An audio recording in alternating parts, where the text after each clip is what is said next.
திருநாமம் நாகராஜன், பாப்பாஞ்சத்திரம் ஸ்ரீ ருக்மணி சத்யபாமா சமேத வேணுகோபால சுவாமி திருக்கோயில். இந்த இடத்துல இருக்கிற ஆலயத்தை முதல்ல பற்றி சொல்லிடுறேன், அதுக்கப்புறம் ஜம்மு காஷ்மீர் பற்றி சொல்கிறேன். இந்த ஆலயத்தில் இங்கே இருக்கிற ஆலயத்தின் திருநாமானது ஸ்ரீ படவேட்டம்மன் ஆலயம்.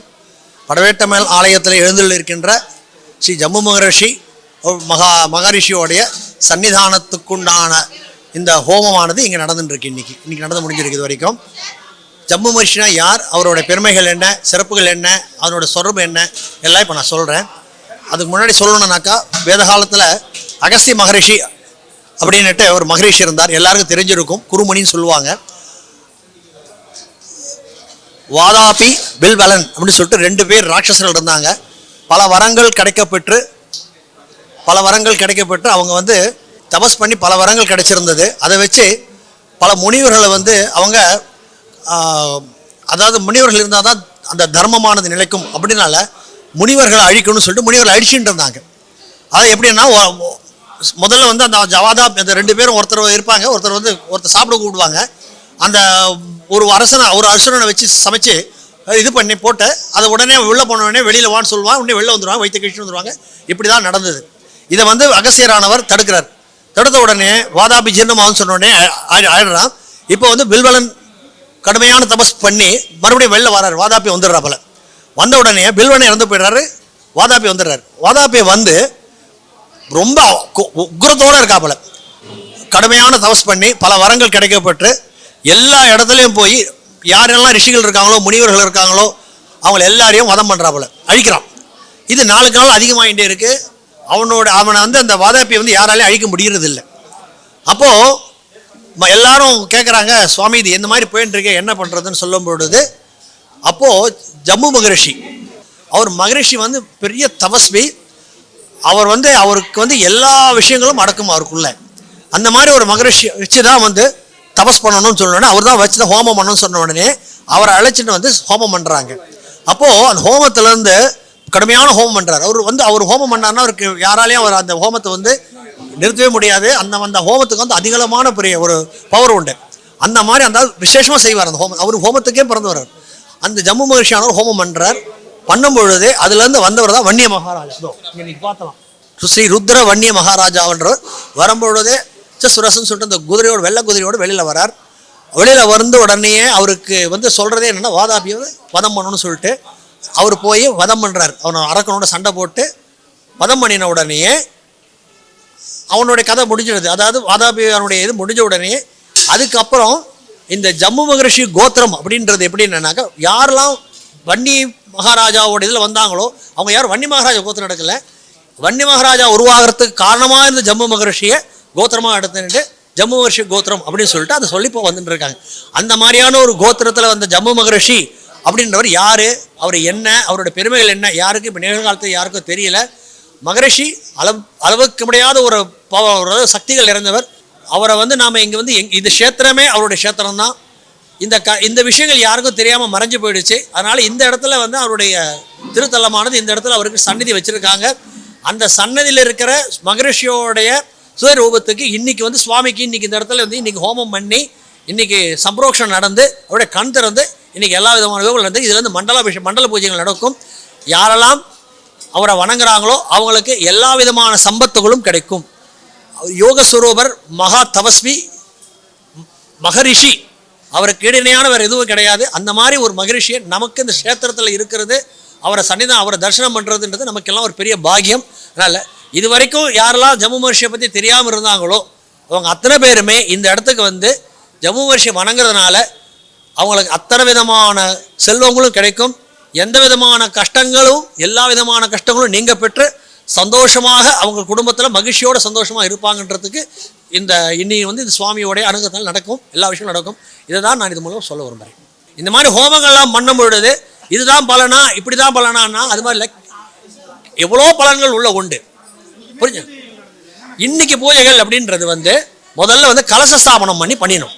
முதல்ல எப்போதுமே நம்ம எந்த பூஜைகள் செஞ்சாலும் விநாயகருக்கு முதல்ல பூஜை பண்ணணும். முதல்ல விநாயகரை வச்சு பூஜை பண்ணிடணும். விநாயகர் பூஜை முடிஞ்சதுக்கப்புறம் கலசம் வச்சு நடத்தும். கலசத்தில் 8 கலசங்கள், அஷ்டநாகங்கள். அஷ்டநாகத்தை ஏன்னாக்கா சிவ ஆகம பிரகாரம் அஷ்டநாகங்களுக்கு உண்டான வைபவம் உண்டு. அதை முடிஞ்சு நடுவில் ஒரு பிரதான கலசம், அதாவது ஒன்று வந்து மகரிஷிக்கு உண்டான கலசமும் இன்னொன்று விமானத்துக்கு உண்டான கலசமும் இருந்தது. இந்த எல்லா கலசம் எப்படின்னா, முதல்ல ஒரு கலசம் பண்ணுறோம் அப்படின்னா முதல்ல வருணன் ஆவாகனம் பண்ணணும். வருணன் அப்படின்னா யாருன்னா தண்ணிக்கு உடையவர், நீர் அவருக்கு சொந்தம் அவர்தான். ஸோ அந்த நீர் அப்படின்னு எடுத்துனாவே புண்ணிய தீர்த்தங்கள் நம்மக்கிட்ட எவ்வளோ இருக்குது, எத்தனை நதிகள் இருக்குது, அந்த அத்தனை நதிகளையும் நம்ம இது உள்ள நம்ம வர வைக்கிறோம். அதே மாதிரி எத்தனை சாகரங்கள், அத்தனை சாகரம்னா சமுத்திரம், அந்தவங்களும் உள்ள வர வைக்கணும். இது மாதிரி எல்லா விதமான புண்ணிய தீர்த்தங்களும் வரவழைச்சு. ஏன்னா ஒரு சுவாமிக்கு நாம் அபிஷேகம் பண்ண நாமளே இப்போ நம்ம வீட்டில் குளிக்கிறோம் அப்படின்னா வெறும் சாகர தண்ணி எடுத்து குளிக்கிறது இல்லை, நல்ல தண்ணியாக பார்த்தா குளிக்கிறோம்.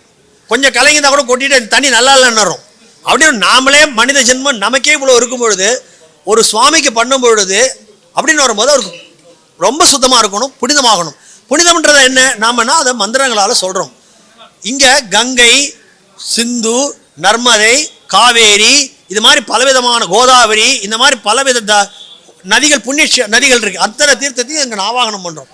பண்ணி அந்த மூலியமாக நாம் இங்கே வந்து அவருக்கு நம்ம கொண்டு வந்து திருமஞ்சனம் பண்ணுறோம், விஷயம் பண்ணுறோம். ஒன்று. ரெண்டாவது, கலசங்கள் என்ன பண்ணுறோம் அப்படின்னாக்கா மகாவிஷ்ணு ஆவாகனம் பண்ணுறோம்.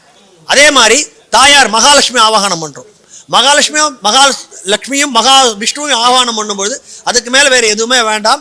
இதை வச்சு தான் நம்ம இன்றைக்கி வந்து சுவாமி மகரிஷிக்கு அந்த தீர்த்தத்தை எடுத்ததாக அவருக்கு அபிஷேகம் பண்ணுறோம். இன்றைக்கி நடந்த விஷயங்கள் பார்த்தீங்கன்னாக்கா அபிஷேகத்தை எடுத்திருப்பீங்க நீங்கள். அந்த எல்லா கலசங்களும் 8 கலசங்கள் சர்பலங்களுக்கு உள்ளான கலசங்கள், தக்ஷன், கார்கோடகன், வாசுகி இப்படின்னு சொல்லிட்டு மொத்தம் 8 விதமான இது இருக்குது. அந்த மாதிரி 8 விதமான சர்பங்களை நாம் உள்ளடக்கி அவங்களுக்கு உண்டான மூலமந்திரங்களை சொல்லி அந்த கலசங்கள் ஆவாகனம் பண்ணி அந்த ஆவாகனம் பண்ண தீர்த்தத்தை முதல்ல நம்ம பண்ணோம்.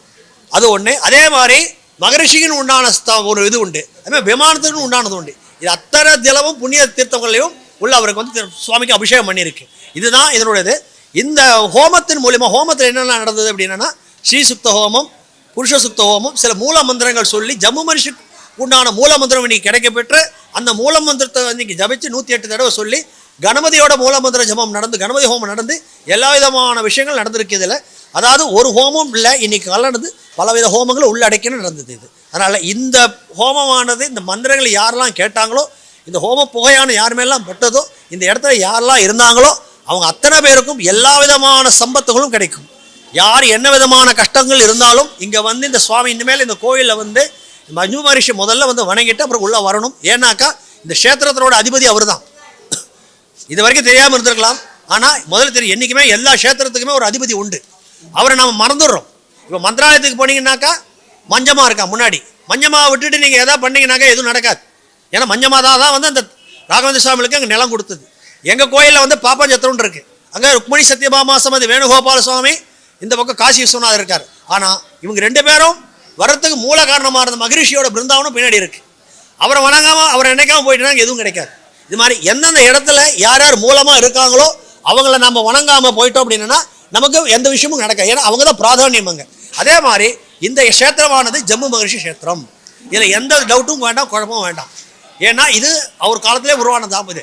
அதனால் அவருடைய இங்கே இதாவது இந்த இடத்துல வந்து அதனுடைய சன்னிதானம் இருக்குது. இங்கே வரவங்க முதல்ல அவரை வணங்கிட்டு நம்மளை கேட்ட என்ன விஷயங்கள் இருந்தாலும் வேண்டாது எல்லாத்தையுமே மகரிஷி கிட்ட நம்ம உட்காந்து பண்ணும்போது எல்லாமே போயிடுமா. ஏன்னா ஒரு மகானுடைய அவருடைய தரிசனம் கிடைக்கப்பெற்று அவருடைய அனுகிரகம் கிடைச்சிது அப்படின்னா நமக்கு வாழ்க்கையில் எல்லா விதமான துன்பங்களும் நீங்கப்பட்டு நம்ம நல்லா வரும். அதுக்கப்புறம் என் தாயாரோட தரிசனம் அருமையாக கிடைக்கும் நமக்கு. ஜம்மு மகரிஷி கோத்திரம் சொல்கிறோம். யாரும் கேட்டாங்களா ஜம்மு மகரிஷி யாருன்னு கேட்டாங்களா? நீங்கள் ருத்ரவணியெல்லாம் இப்போ படம் காமிச்சேன். ஜம்மு மகரிஷி பாரதாஜ கோத்திரம்னோம், முனியன கோத்திரம்ன்றோம். எத்தனையோ கோத்திரம் இருக்குது. கோத்திரத்தை பற்றி நம்ம யாரும் கேட்குறோமா? நந்தகோபால கோத்திரம், நந்தகோபால நந்த குலகோபால கோத்திரம், இதெல்லாம் வந்து நீங்கள் பார்த்தீங்கன்னு வச்சுக்கோங்க நிறைய விஷயம் மறைஞ்சிடுது. வெள்ளைக்காரன் வந்ததுக்கப்புறம் 300 வருஷத்தில் எல்லாமே போயிடுச்சு. இன்றைக்கி நம்ம ஒவ்வொரு விஷயமாக எடுத்து கொடுக்கறதுக்கு நமக்கு சுவாமி நமக்கு அனுகிரகம் பண்ணுறார். இது இன்னும் 100 வருஷம் ஆகும்போது எல்லாமே வெளில வரும். மறைஞ்சதெல்லாம் இன்னைக்கு கொஞ்சமாக வருது. க்ஷத்ரியாஸ் யூடியூப் சேனலை லைக் பண்ணுங்கள், கமெண்ட் பண்ணுங்கள், ஷேர் பண்ணுங்கள், சப்ஸ்கிரைப் பண்ணி மறக்காமல் பெல் பட்டனை கிளிக் பண்ணுங்கள்.